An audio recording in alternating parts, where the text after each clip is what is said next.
Welcome to the Slop Farm. Enjoy the video.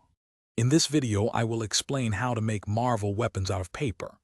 We'll begin by gathering all the necessary supplies, including various types of paper, strong adhesives, and precise cutting tools.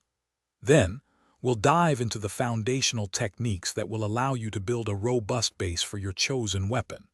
You'll learn how to roll, fold, and shape paper effectively, setting the stage for an amazing, handcrafted replica.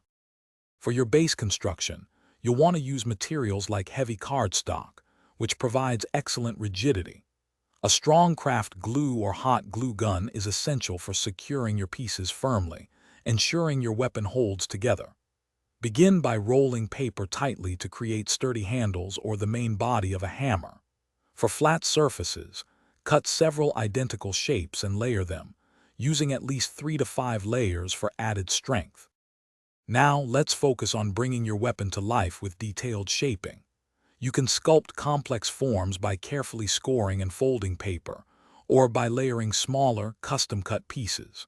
For intricate surface details, use tiny paper cutouts to add texture and depth.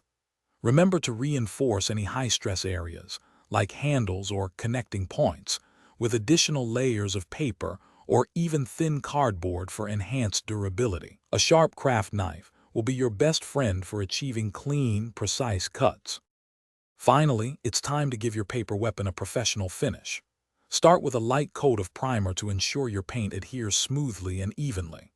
Then, use acrylic paints to add vibrant colors and realistic shading, bringing out all the intricate details you've crafted. Once your paint is dry, apply a clear sealant or varnish to protect your masterpiece and give it a durable, polished look. Now, your amazing, handcrafted Marvel weapon is ready to be proudly displayed. Thanks for watching. Consider subscribing if we helped you today.